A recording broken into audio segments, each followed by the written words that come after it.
یه روز خدا دعاها رو چک میکرد، میشنیدشون و به اونا فکر میکرد. یکی از آمریکا، یکی از ژاپن، یکی از آنگولا، یکی از گابون، هر کی یه چیزی میخواست از خدا. یکی شوهر میخواست، یکی هم شفا.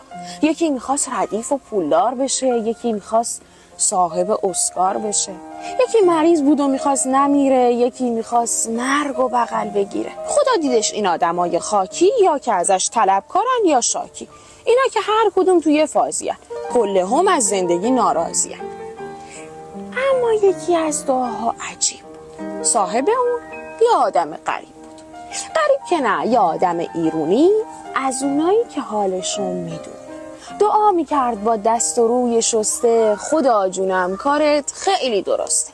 شما دیگه به حال ما فکر نکن، دعای ایرونی ها رو چک نکن. وضع ماها خوبه و مشکلی نیست، سرخوشیم و قصه تو هیچ دلی نیست. ایرانو ول کن، به اروپا برس، به مردم خوب USA برس. اینجا بهشته، وضع ما عالیه، جای ملائکه فقط خالیه. به لطفتون شادیم و غم نداریم، اوضاع ردیفه، هیچی کم نداریم. خدای مهربون که چاره می ساخت، گفت به همه این به ما تیکه انداخت.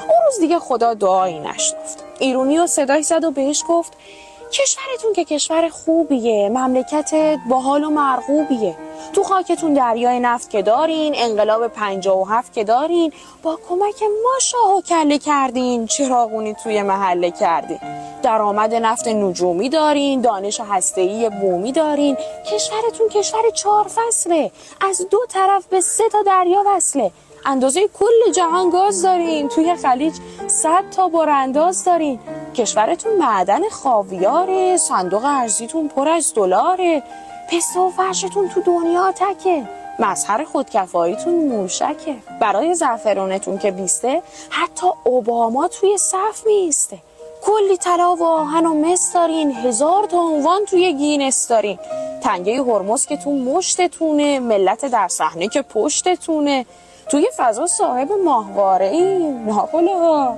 معلومه این کاره این، انرژی هسته‌ایتون به راهه، اینو اگه شکر نکنین گناهه. یارو نتونم سر ماه میریزن، اونایی که ناراضیان مریضن، این دیگه ناشکریه که مینالی، باید به سرزمینتون ببالی. ایرونی حرف خدا رو شنید، از 2-3 جا برق استفازش پرید، گفت به خدا یه حرفی تو گلومه، بذارینم بگم دیگه تمومه.